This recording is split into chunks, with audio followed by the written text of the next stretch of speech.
তুমি আর একটা দিন আমাকে ডেকেই দেখো না, আমি কখনো তোমার কাছে আর যাব না। হ্যাঁ, একদিন ডেকে যা করছো তুমি, আমি অত পাগল আছি? আচ্ছা, আর মানুষের তো এরকম না, তোমার ওইটা অত বড়, অত মোটা কেন? কি সমস্যাটা? কি কি হয়েছে তোমার? আরে আমার এটা এত বড় হয়েছে তো তোর সমস্যা কি? আরে সমস্যা কে মানে? আমি এদিকে নিতে পারি না। আরে শুন না, মেয়েরা তো জানিসই আজকাল একটু হুস্টু পুষ্টু ভারী লম্বা মোটা এই সমস্ত বেশি পছন্দ করে। ও, আজকাল তাই নাকি? আরে শোন না, আরে তুই তার উল্টো কেন রে, এটা আমি বুঝি না তো। দেখ না, তুই আমার বোন, তোকে নিয়ে এই যে মেসে এসে একটা দিন দিছি, তাই তোর বেশি হয়ে গেছে তুই ভয় পাচ্ছিস। আরে মা তো দিনের পর দিন আমার কাছ থেকে এটা নিছে। বাবা তো ঠিকঠাক মতো বাড়িতে থাকতো না, দেখিস না, বাবা চাকরির জন্য বিভিন্ন জেলায় জেলায় পোস্টিং হয়ে ঘুরে বেড়াতো, মাকে নিত না। সেও তো এই সমস্ত ওই একলা থেকে দুনিয়ার জায়গায় ফষ্টি নষ্টি করছে। আর মা এদিকে দিনের পর দিন আমাকেই তো ব্যবহার করছে। পাগল, আমি তো মাকে এতদিন নিজেই চালিয়ে আসতেছি, আর মা এটা থেকে দারুণ খুশি, বুঝতে পারছিস? ভাইয়া, কি বললে তুমি? হ্যাঁ রে, শোন না, এখন আবার তোকে দিতে শুরু করছি। কেমন হলো বিষয়টা বল? তার মানে ভাইয়া, এই বাবা যখন এই বাইরে বাইরে থেকে চাকরি করতো, বাড়িতে আসতো না, এতদিন তুমি মাকে এটা করছো? মাকে তুমি চালাইছো? হ্যাঁ, কেন জানিস না? কেমন করে জানবো তুই বল? আজকে তো জানলাম।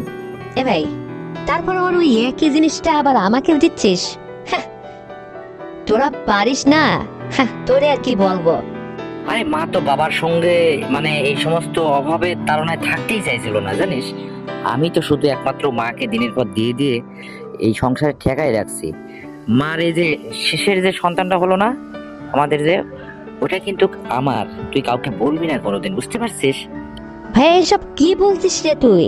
হ্যাঁ, তোর মাথায় খারাপ পড়বে। তুই এসব কি বলছিস?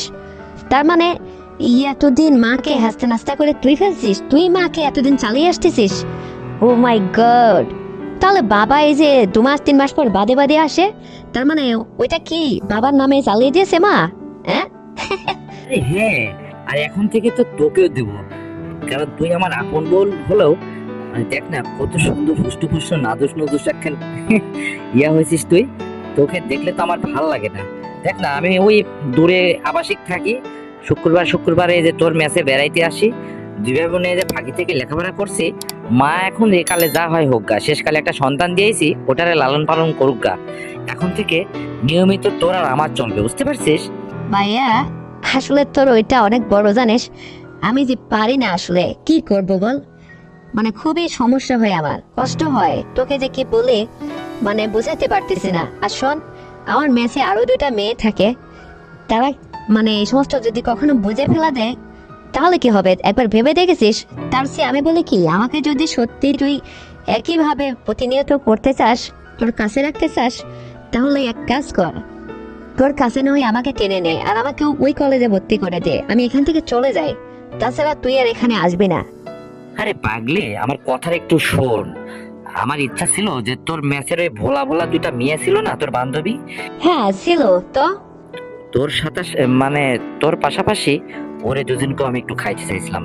মানে ওদের সুন্দর নাদুস দেখে আমার খুব ভালো লাগছিল, ওদের আচরণে আমি আসলে মুগ্ধ, জানিস। গেলে কত সুন্দর ভাইয়া ভাইয়া করে ডেকে আপ্যায়ন করে।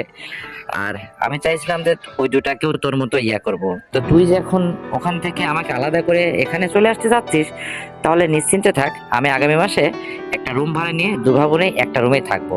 ও, তাই নাকি? হ্যাঁ। শোন, তোকে কিন্তু ওই মায়ের মতো দিব, আর একটা ইয়ে বানিয়ে দেবো, বুঝতে পারছিস? তুইও রেডি হ। আর শোন, আস্তে আস্তে নীতি নীতি অভ্যাস হয়ে যাবে। একটা জিনিস, সবকিছুর একটা ব্যাপার আছে না, প্রতিনিয়ত লেখাপড়াও ভালো হবে, দু ভাই বোনের রেজাল্টও ভালো হবে, পাশাপাশি তোর আর আমার বাবা মায়ের আর বিয়ে সাথে চিন্তা করতে হবে না, দিনের পর দিন চলবে, ঠিক আছে? তাহলে তো ভালোই মজা হবে ভাইয়া।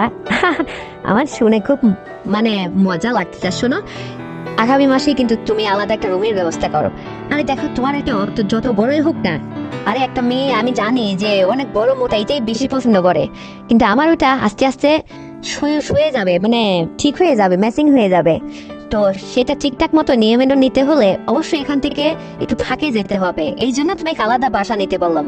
তো তুমি যখন সামনের মাসে এই বাসাটা নিবা, তাহলে আবার ভালোই হবে। এই জন্যই তো বলি, আমার মা এত রূপবতী সুন্দরী মেয়ে, বাবা মাসের পর মাস বাইরে থাকে, অথচ সে এত খুশি কেন? তার বাবু আসে কিভাবে? তুমি এইটা করছো? শোনো, এখন থেকে আর মা নয়, তোমার এই দেগি জোয়ান একটা বোন আছে না, এই বোনকে তুমি ঠিকঠাক মতো চালিয়ে নেবে। প্রয়োজনে জানো ভাইয়া, আমি বিয়েই করবো না।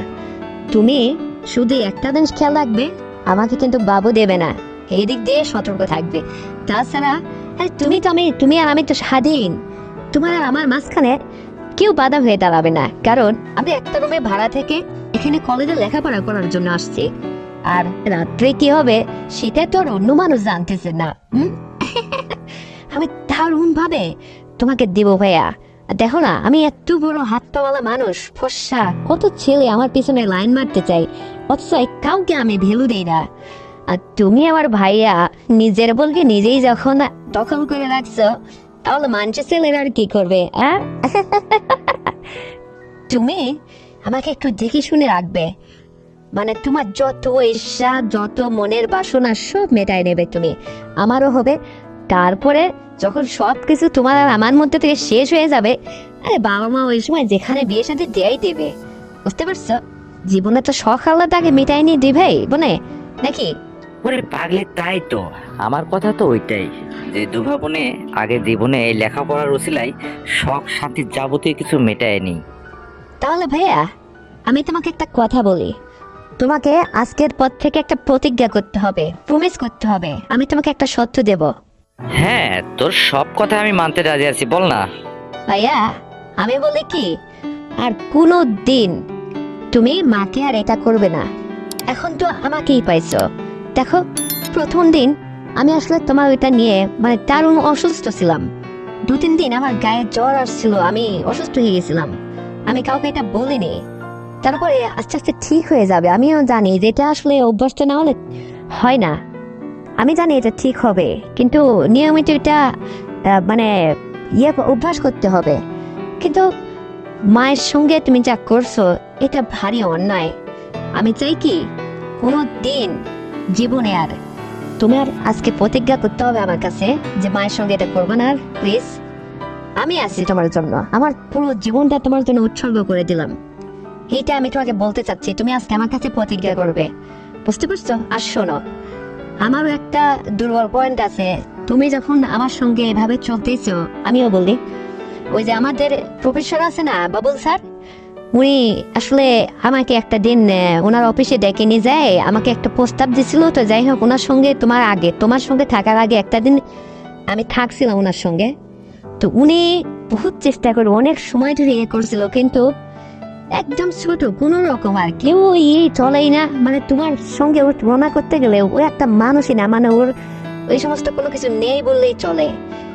তোমারটা দেখার পরে আমার মনে হয়েছে যে আসলে ছেলেদের মধ্যে এতটুকু ব্যবধান আছে, আর আমার এই জন্যই ভালো লাগেছে। এই জন্য আমি তোমার সঙ্গে থাকতে চাই। আর তোমারটা করতে আমার খুব ভালো লাগেছে, তোমার সঙ্গে ওইটা করতে আমার খুব ভালো লাগেছে। আমি দারুণ তৃপ্তি পাইছি, মজা পাইছি, জানো, খুব খুশি হয়েছি আমি। যদিও কষ্ট হয়েছে, তারপরেও আমি খুশি হয়েছি। আর আমার এরকমটাই লাগবে, কারণ একটা ব্যাপার আছে না, মানে আমার শারীরিক সম্পর্ক, শারীরিক একটা অ্যাডজাস্টের ব্যাপার আছে না, সবকিছু তো তোমাকে দিয়েই আমার হবে। তবে তুমি আমাকে আজকে কথা দাও, তুমি মায়ের সঙ্গে এই ধরনের আর কোনোদিন দুর্ব্যবহার করবে না। যা করছো করছো, এখন তো আমি বড় হয়েছি, আমি মানুষের চোখে লাগার মতো হয়েছি, আমি এখন কলেজে লেখাপড়া করতেছি, আমি একটু বুঝতে হয়েছি। তো তুমি আমাকে ফেলে কেন মায়ের কাছে যাবে? কখনো আর এটা করবা না, বুঝতে পারছো? আচ্ছা, তুই যখন এত করে বলছিস, আজকের পর থেকে তোর কথাই আমি শুনবো। তোর প্রস্তাবে আমি রাজি, আর কখনো জীবনে মায়ের সঙ্গে আর এটা করতে চাইবো না। উনি চাইলেও আর আমি দিব না, বুঝতে পারছিস? এটা আমার প্রতিজ্ঞা। আচ্ছা শোন, আর একটা কথা, ওই তোর কলেজের যে প্রফেসর বাবুল স্যার না কি বললি, তোর যে বান্ধবী দুইটা, ওই দুইটারেও কি করছে নাকি? ভাইয়া জানিস, ওই বাবুল স্যার না, মানে আমাদের ওই মেসে যে কয়টা মেয়ে থাকে প্রত্যেকটারই একবার দুবার করে করছে, বুঝছিস? আমাকেও ছাড়ে নাই।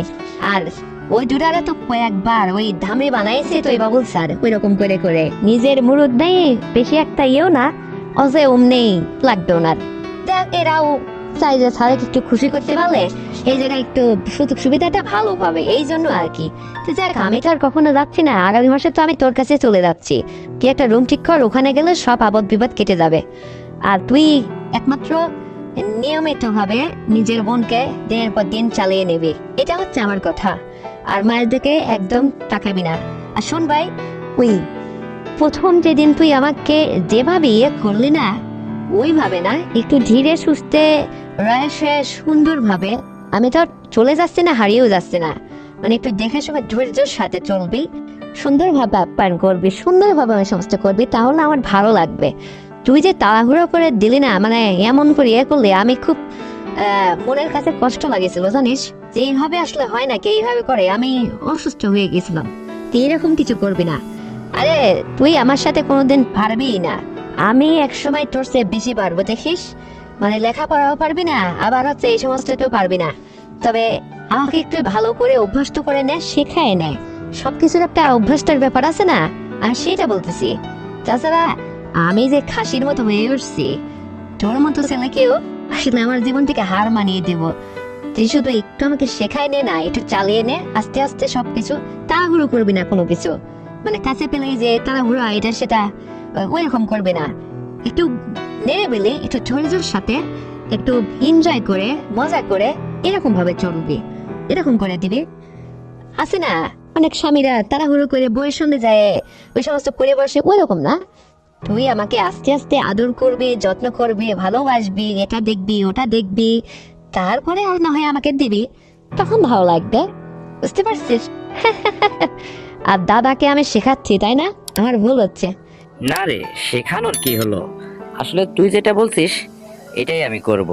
এই তো আমার লক্ষ্মী ভাইয়া, আমার ভাইয়া এখন বুঝতে পারছে। আর শোনো, আমি যেটা বললাম, মানে নেক্সটে কিন্তু আর মায়ের সঙ্গে এই সমস্ত কোনো খারাপ কথা, খারাপ আচরণ বা বিগত জীবনে যা করছে এই সমস্ত থেকে তুমি কিন্তু আমাকে প্রতিশ্রুতি দিয়েছো, আর কখনো যাবে না। আরে তোমার যত কিছু লাগে যা আছে, আমি আছি না, আমার সে আর কে তোমাকে এত খুশি করবে বলো? হ্যাঁ রে বোন, এই জন্যই তো আমি তোকে ধরছি। তো ঠিক আছে, অনেক কথাই তো হলো, তো এখন রাখি, আগামীকাল নাহি কথা হবে। না শোনো শোনো ভাইয়া, তোমাকে এখন ছাড়তে ইচ্ছে করতেছে না, খুব কাছে পেতে মন চায় জানো। কি কবে, খুব তাড়াতাড়ি করো, তুমি তাড়াতাড়ি বাসা নিয়ে আমাকে তোমার কাছে নিয়ে যাও, আমি আর থাকতে পারতেছি না। তুমি যে লোকটা লাগিয়ে দিছো, যাওয়ার বেলা একটা কিছু দিয়ে গেলে না। আচ্ছা আমি তোমাকে দিয়ে যাই। তো ঠিক আছে, ভালো থাকবা, আল্লাহ হাফেজ। ওকে, বাই। তো বন্ধুরা, আমার ভাইয়া আমার মাকে আর আমাকে দিনের পর দিন যেভাবে সাহায্য করলো, এই গল্পটি তোমাদের শেয়ার করতে পারে নিজেকে খুবই হালকা মনে হচ্ছে। তো বন্ধুরা, গল্পটি শুনে যদি তোমাদের বিন্দু মাত্র ভালো লেগে থাকে, তাহলে এক্ষুনি চ্যানেলটিকে সাবস্ক্রাইব করে দাও, ভিডিওতে একটা লাইক দাও, আর শেয়ার করে তোমার কাছের বন্ধু বান্ধবকে শোনার সুযোগ করে দাও। আর হ্যাঁ বন্ধুরা, আগামীকাল আরো সুন্দর গল্প নিয়ে আসছি। ততক্ষণে সবাই তোমরা নিজের যত্ন নেবে। আল্লাহ হাফেজ।